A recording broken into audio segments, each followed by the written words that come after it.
주의 사자가 빌립에게 말하여 이르되 일어나서 남쪽으로 향하여 예루살렘에서 가사로 내려가는 길까지 가라 하니 그 길은 광야라. 일어나 가서 보니 에디오피아 사람 곧 에디오피아 여왕 간다게의 모든 국고를 맡은 관리인 니시가 예배하러 예루살렘에 왔다가 돌아가는데 수레를 타고 선지자 이사야의 글을 읽더라.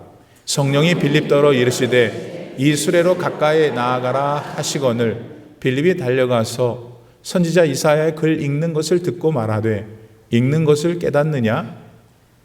대답하되 지도해 주는 사람이 없으니 어찌 깨달을 수 있느냐 하고 빌립을 청하여 수레에 올라 같이 앉으라 하니라. 읽는 성경 구절은 이것이니 일러스되 그가 도살자에게로 가는 양과 같이 끌려갔고 털 깎는 자 앞에 있는 어린 양이 조용함같이 그의 입을 열지 아니하였도다. 그가 굴욕을 당했을 때 공정한 재판도 받지 못하였으니 누가 그의 세대를 말하리요. 그의 생명이 땅에서 빼앗김이로다 하였거늘 그 내시가 빌립에게 말하되 청컨대 내가 묻노니 선지자가 이 말한 것이 누구를 가리킴이냐? 자기를 가리킴이냐? 타인을 가리킴이냐? 빌립이 입을 열어 이 글에서 시작하여 예수를 가르쳐 복음을 전하니 길 가다가 물 있는 곳에 이르러 그 니시가 말하되 보라 물이 있으니 내가 세례를 받음에 무슨 거리낌이 있느냐? 이에 명하여 수레를 멈추고 빌립과 니시가 둘 다 물에 내려가 빌립이 세례를 베풀고 둘이 물에서 올라올새 주의 영이 빌립을 이끌어 간지라. 니시는 기쁘게 길을 가므로 그를 다시 보지 못하니라. 빌립은 아소도에 나타나 여러 성을 지나다니며 복음을 전하고 가이사랴에 이르니라. 아멘. 하나님의 말씀입니다. 할렐루야. 네. 오늘 본문의 큰 줄거리는 이렇습니다. 빌립이란 사람이 누군가에게 복음을 전했습니다. 복음을 전해받은 사람은 에디오피아 사람 네시였습니다. 이 네시는 당시 에디오피아 여왕이었던 간다게가 나라 살림 전체를 맡겼던 신복 중에 신복이었죠. 이 네시는 빌립을 통해서 예수님에 대해 듣고 믿음이 생겼습니다. 그 결과 세례도 받았죠. 그리고 자기 나라로 돌아가서 분명히 에디오피아에게 예수님을 증거했을 겁니다. 자, 그런데 우선 이런 감동스러운 일을 행한 빌립이라는 사람은 누구인가요? 이걸 알기 위해선 소위 초대교회라고 불리는 교회에 대한 설명이 먼저 필요합니다. 이 초대교회가 생기기 전에는 예수님과 그분의 12 제자들이 있었습니다. 그러다가 예수님께서 십자가를 지신 다음 부활 승천하시게 되죠. 따라서 이 세상에 남은 것은 12 제자들 뿐이었습니다. 그나마 그 중에 한 사람이었던 가룟 유다는 예수님을 팔아먹은 일에 대하여 죄책감을 느꼈는지 스스로 목숨을 끊고 말았죠. 그러니까 실제로 예수님과 동고동락했던 제자들은 이제 11명 남은 겁니다. 그런데 이들이 예수님께서 승천하신 다음에 찾아오신 성령을 체험하게 됩니다. 성령은 예수님의 영을 말합니다. 그 영이 지금 여러분 안에 계셔서 여러분도 예수님을 나의 주님이라 고백하고 계시는 겁니다. 그러니까 여러분 안에도 눈에 보이지는 않지만 성령님이 계시는 거예요. 자, 그런 성령을 체험한 제자들은 완전히 변했습니다. 예를 들면 예수님을 3번이나 부인했던 베드로가 목숨을 전혀 아까워하지 않고 나가서 전도한 일, 그게 그런 변화입니다. 한때 너도 예수님과 함께 같이 있지 않았더냐 하는 어린 여자아이의 말에 벌벌 떨면서 부인했던 베드로였잖아요. 근데 성령을 받은 다음 베드로는 360도 변했습니다. 그리고 그와 같은 변화는 나머지 다른 제자들에게도 동일하게 일어났죠. 그래서 그들은 온 힘을 다해서 각 곳에서 예수 그리스도께서 메시아임을 선언하고 설교했습니다. 그런데 거기에 놀랍게도 수많은 사람들이 믿고 따르는 역사가 일어났어요. 그리고 그들은 매일 모여들어 함께 예수님을 찬양했습니다. 예수님의 제자들이 증거하는 말씀을 들었죠. 그렇게 바야흐로 교회가 형성된 것입니다. 최초의 교회였으니까 그 교회를 이름하여 초대교회라 부르게 된 것이죠. 자, 그렇게 많은 사람들이 모여 예배를 드리다 보니까 그때에도 친교가 필요했었던 것 같습니다. 제자들은 모인 사람들에게 먹을 것도 나누어 주었죠. 말하자면 예배를 인도하고 난 다음에 제자들께서 손수 음식도 나누어 주었던 거죠. 그러니까 그 일이 매일 얼마나 고되고 힘들었겠어요. 게다가 하루가 다르게 믿는 사람들의 숫자가 더 많이 늘었으니까 말씀만 전해도 힘에 겨울 그 제자였던 사도들한테 음식을 나누어 주는 일, 그건 매일 그 날이 갈수록 힘들고 고된 수고가 되었을 겁니다. 그래서 결국 그 일과 관련해서 큰 사단이 나고 말잖아요. 예배를 드리기 위해 모인 사람들 가운데 어떤 이들이 갑자기 왜 자기들한테는 이렇게 음식을 적게 주냐 한 겁니다. 그러면서 하는 말이 우리가 다른 지역에서 살다가 여기 와서 그러느냐 한 것입니다. 실로 참으로 경건하고 성령으로 충만했을 초대교회에 그 먹는 문제로 말미암아 큰 어려움이 발생한 것입니다. 그 결과 사도들은 모인 성도들 가운데에 7명의 집사들을 선출하죠. 그리고 그들이 음식 배분을 그때부터 책임맡게 합니다. 자기들은 기도와 말씀 전파에만 최선을 다하죠. 그 7명의 집사들 가운데 하나가 빌립입니다. 그러니 이 빌립 집사의 믿음이 얼마나 신실했겠어요. 그 당시 모여들었던 그 많은 성도들 가운데 그들이 추천해서 뽑힌 사람이니 신앙뿐만 아니라 그의 인격과 성품도 출중했으리라고 추측됩니다. 자, 이런 조치 후에 초대교회는 날로 더 부흥해 갔죠. 그러나 호사다마라고 초대교회에도 큰 어려움이 불어닥쳤습니다. 그렇게 예수님을 믿고 경외하는 많은 유대인들이 교회를 이루고 예배를 드리자 당시 기득권 세력이었던 유대 종교 지도자들이 굉장히 화가 났습니다. 아무도 자기들한테 찾아오지 않는 거예요. 그래서 초대교회를 핍박하기 시작했죠. 초대교회 성도들을 잡아다가 막 그냥 협박하고 막 고초를 주었습니다. 그런 중에 심지어 그 7 집사 중에 한 사람을 돌로 쳐서 죽이기까지 하는 끔찍한 사건도 발생했잖아요. 그 사람이 스데반 집사잖아요. 자, 결국 예루살렘을 중심으로 크게 모였던 초대교회의 성도들은 그런 상황 속에서 이곳저곳으로 흩어지게 됩니다. 자꾸 박해를 하니까. 그리고 이제 그 7 집사 중에서 한 사람이었던 빌립은 사마리아로 가서 예수님을 전합니다. 근데 여러분도 알다시피 사마리아는 유대인들에게 있어서 매우 혐오스러운 지역이었잖아요. 오래전에 이방인들과 혼인해가지고 그 피가 더러워진 개와 같은 존재들이 살고 있었던 곳으로 인식됐던 사마리아 지방. 바로 거기에 빌립 집사가 직접 들어가서 예수님을 전한 것입니다. 하나님의 아들이신 구세주 예수님을 영접하니까 그 어떤 것으로도 그 무엇으로도 서로를 차별하지 않는 성령의 마음이 생긴 겁니다. 그렇게 사마리아로 들어가 전도한 빌립은 정말 크게 열매를 얻게 되죠. 실로 사마리아 전체가 예수님으로 인해서 죄사함을 받고 영생의 복을 얻게 된 것으로 말미암아 기쁨으로 가득했거든요.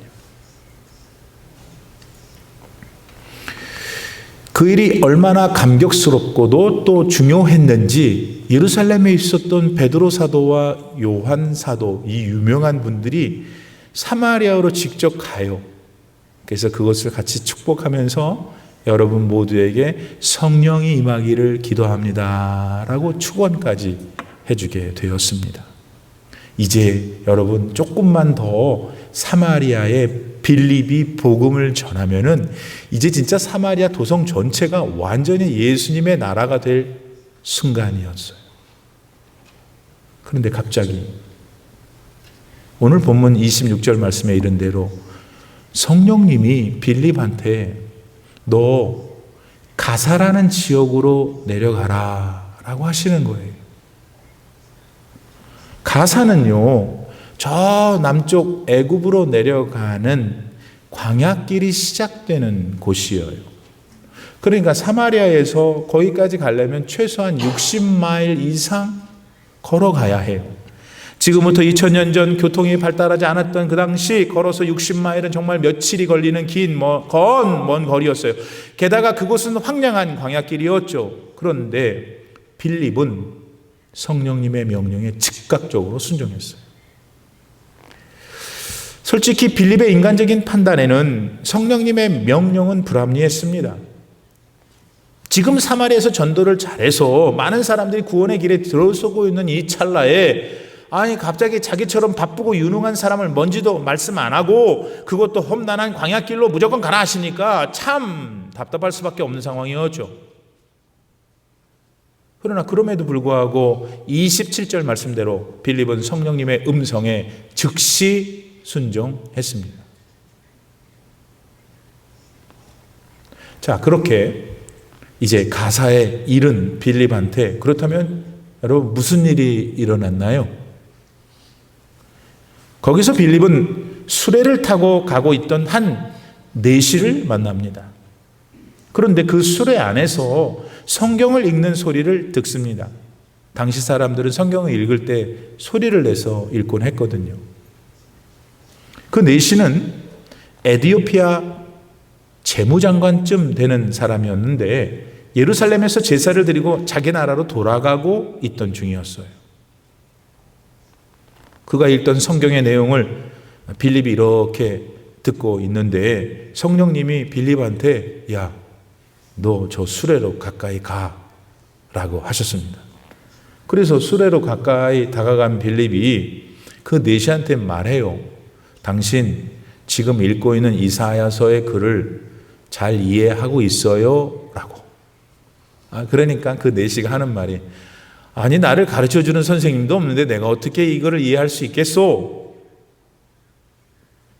내가 읽고 있는 이 성경 이사야 53장 7절로 8절 말씀인데 내가 이해가 잘 안 되는 거는 여기 나타난 이 분이 그 이사야 선지자요? 아니면 어떤 다른 분을 가리키는 것이요? 라고 물었어요. 나한테 좀 알려주시오.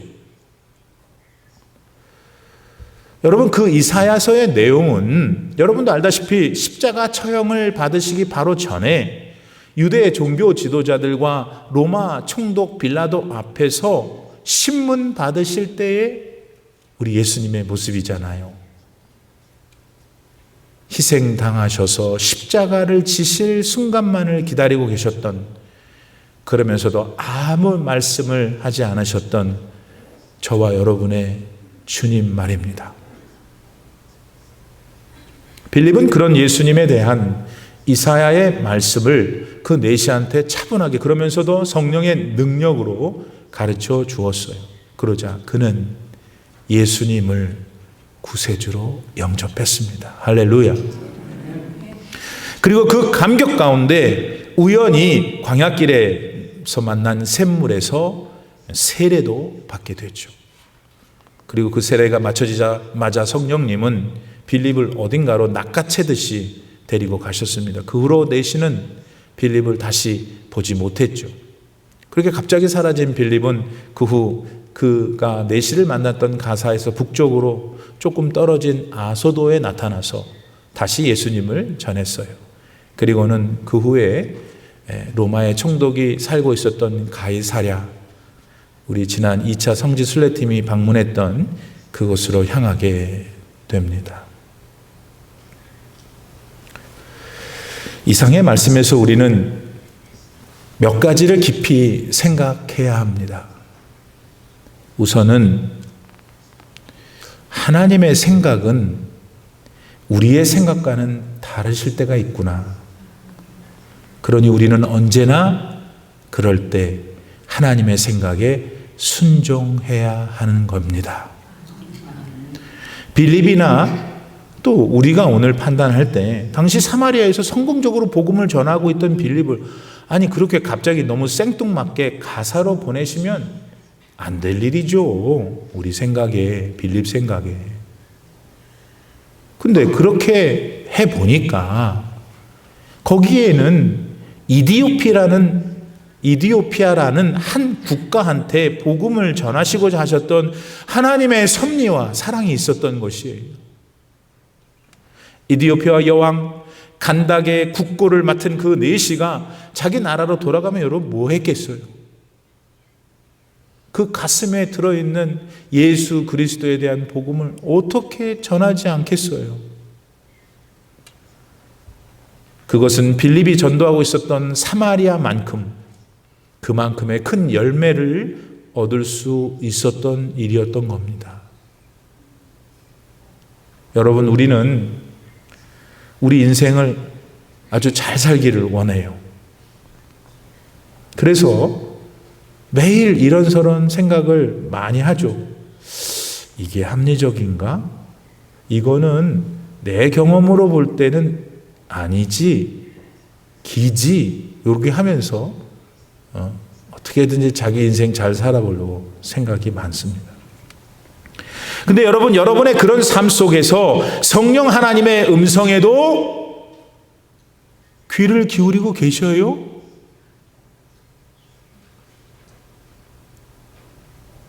성령 하나님의 음성인 성경 66권을 매일 읽고 묵상하면서 성령님의 뜻이 무엇인지 여쭙고서 생활하고 계시냐 말씀입니다. 빌립은 자기 뜻, 자기 경험, 자기 판단과 비교할 때 가사로 가라는 성령님의 말씀이 거슬릴 수 있었어요. 근데 그는 아무런 불평과 의심 없이 성령님의 음성에 순종했죠. 그랬더니 그는 하나님의 뜻을 이룰 수가 있었어요. 곧 빌립이 본인이 살기를 원했던 자기만의 가장 보람되고 의미 있는 삶을 살 수 있었던 거죠. 성령의 음성에 순종하니까. 이사야서 55장 8절 말씀에는 이런 말씀이 있어요.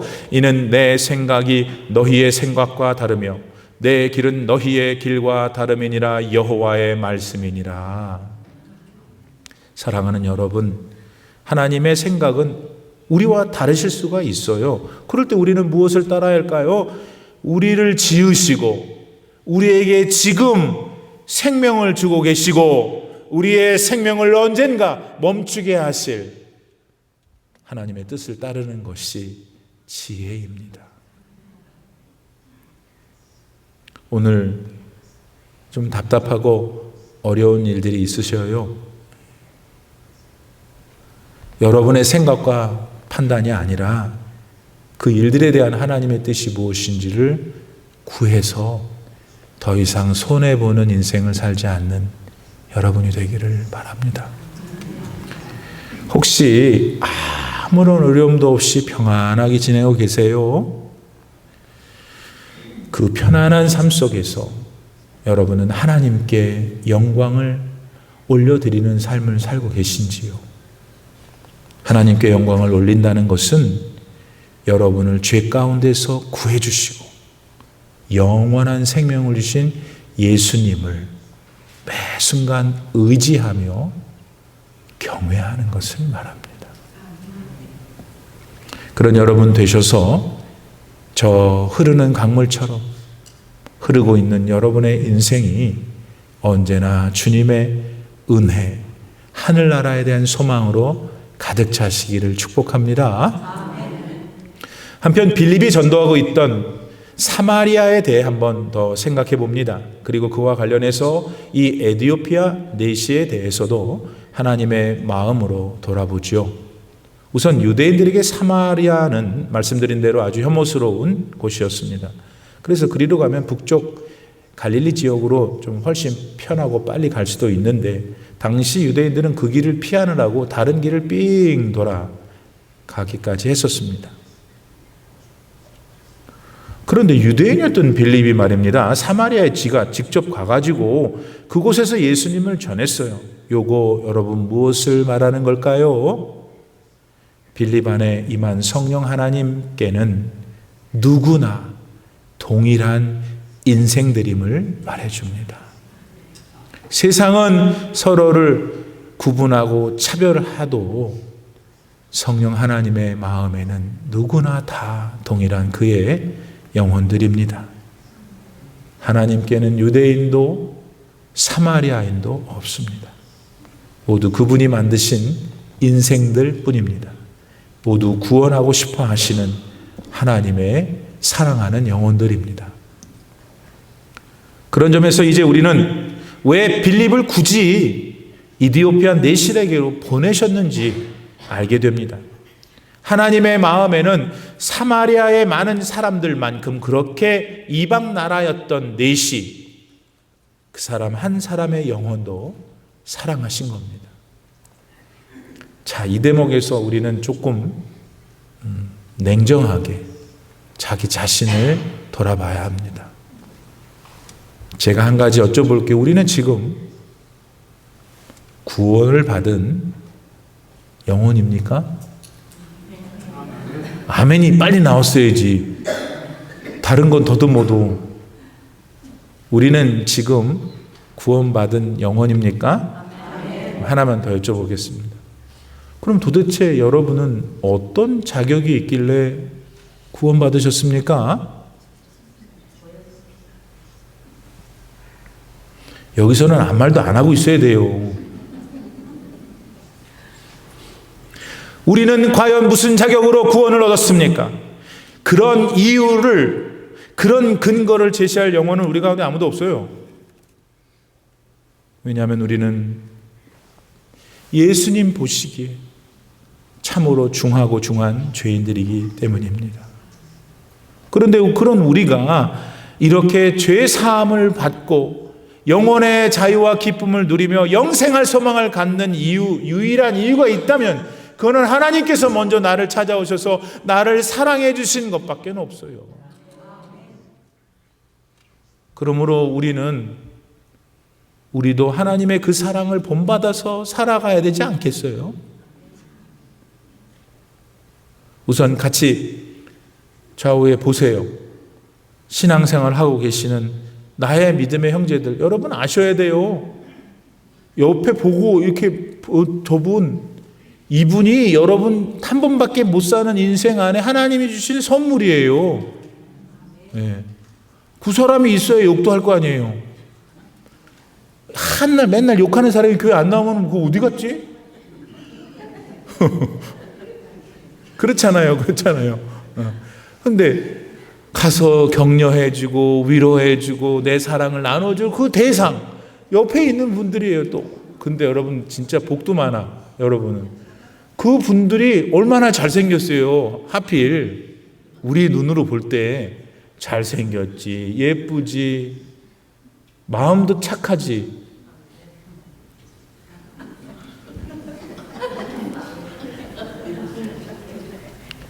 그러니까 먼저 그 좌우에 있는 내 형제 자매들을 사랑하고 먼저 쫓아가서 저게 나한테 오늘 인사 하나 이러지 말고 쫓아가서 아이고 오늘 바바리 입었네 예쁘다. 어떻게 이거 남대문에서 샀어?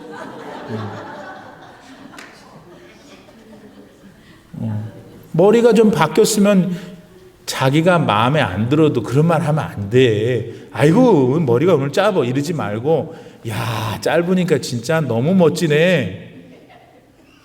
아니 어떻게 좋은 말만 해줘도 바빠요. 그거 본인이 알고 있는데 거기다 대놓고 머리가 짧으니까 다음에 그게 미장원 가지 마 이러지 말고 얼마나 세련됐네. 내 하는 말이 그 사람에게 기쁨이 되고 기분이 좋게 하고 그럼 뭐 돈도 안 드는 일인데 뭐 그렇게 어려워요. 쫓아다니면서 이거 바지가 짧나 안 짧냐. 같이 신앙생활하고 있는 사람들을 기쁘게 해주지도 못하면서 전혀 모르는 이웃 사람들을 어떻게 하겠다는 거예요. 네 형제도 사랑하지 못하는 것이 어떻게 보이지도 않는 나 하나님을 사랑할 수 있겠냐고 하나님 말씀하셨잖아요. 첫 번째, 옆에 사람들 사랑해 드려야 돼요. 더 나아가서 내 믿음을 잘 지키고 믿음이 연약한 형제 자매들도 있을 수 있어요, 교회 안에. 그러면은 옆에 가서 사랑을 베푸는 거예요. 이 사람이 내가 부족한데 왜 이렇게 나한테 도움이 되는 걸까? 그러면서 그 사람을 통해서 예수님을 그 사람이 느끼게 하는 거.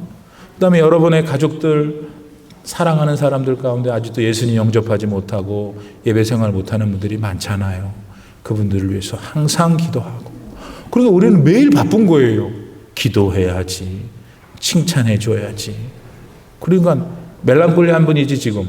아이고 내 팔자는 왜 이래서 나는 지금 그럴 시간이 어디 있어요? 지금 목사님이 얘기한 이 얘기만 해도 바쁜데. 내가 듣기에 어떤 분이 우리 교회에 갑자기 요새 환우들이 많아가지고 한 10분 넘게 되는데 뭐 죽을 끓여가지고 그 아픈 사람들 갖다 준다 그러더라고요. 역시 좋은 목사님 만나니까 그런 좋은 성도가 생기는 것 같아요. 그래도 아멘까지 하면 어떻게 거기서.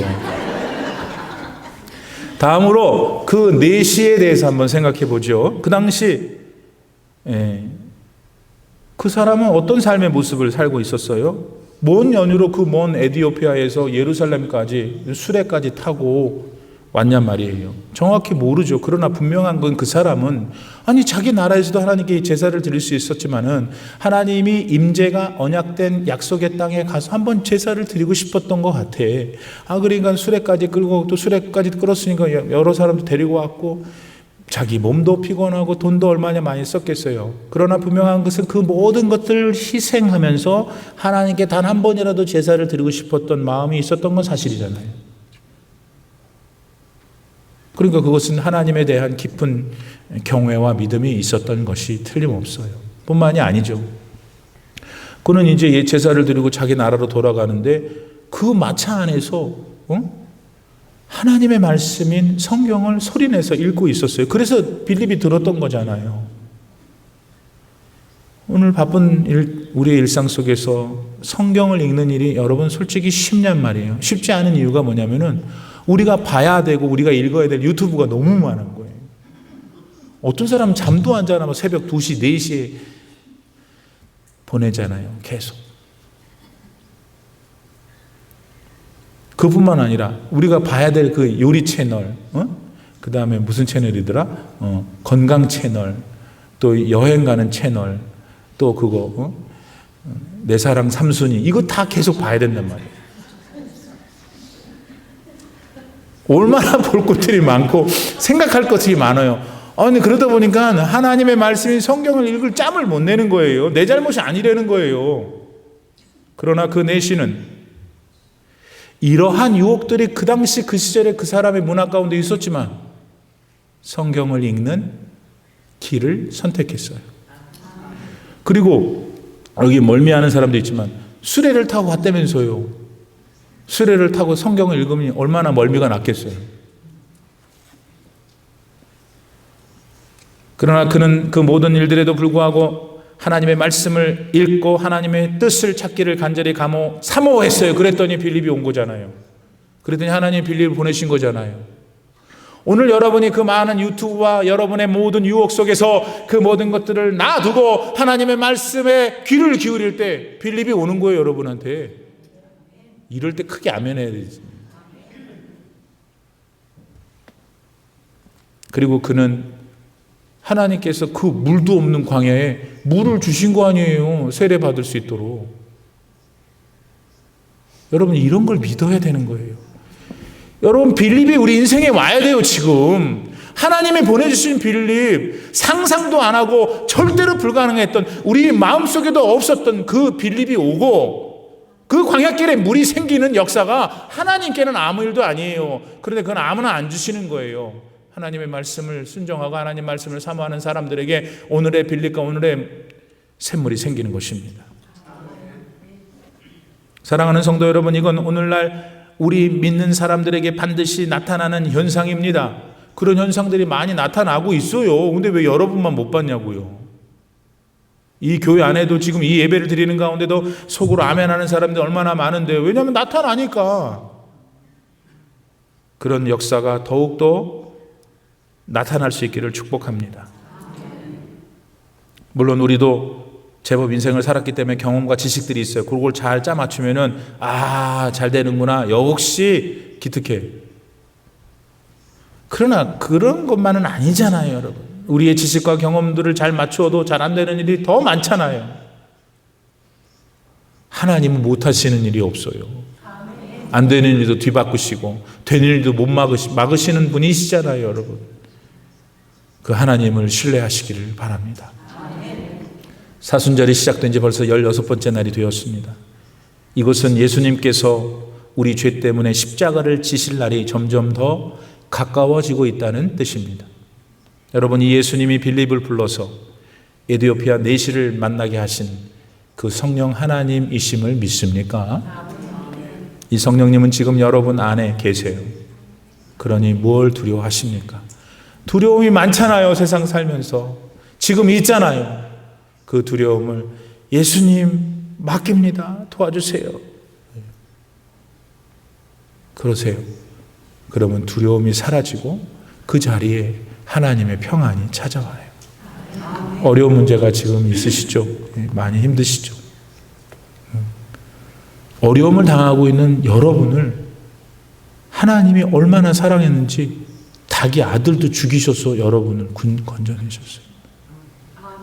그 아들, 딸이 힘들다고 하나님 앞에 그러는데 그 하나님 가만히 계시겠어요?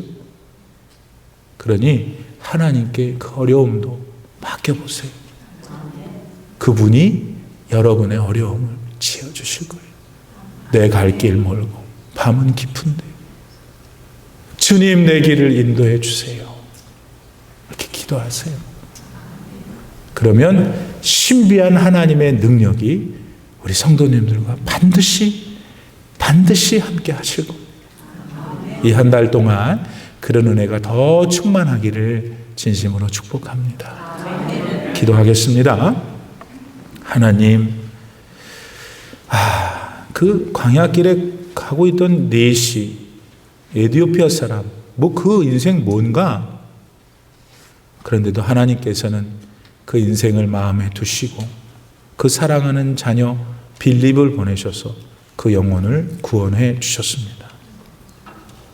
하나님, 이 하나님의 깊고 놀라운 사랑이 바로 우리 성도님들 지금의 삶 속에, 저들의 인생 속에 있음을 믿게 하시옵소서.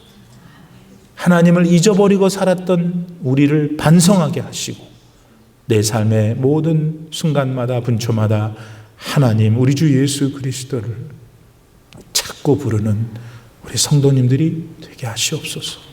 하여 그 기도를 들으시고 우리의 삶을 가장 윤택하게 하실 축복을 준비하시는 하나님을 만나게 하시옵소서. 예수님의 이름으로 기도드립니다. 아멘.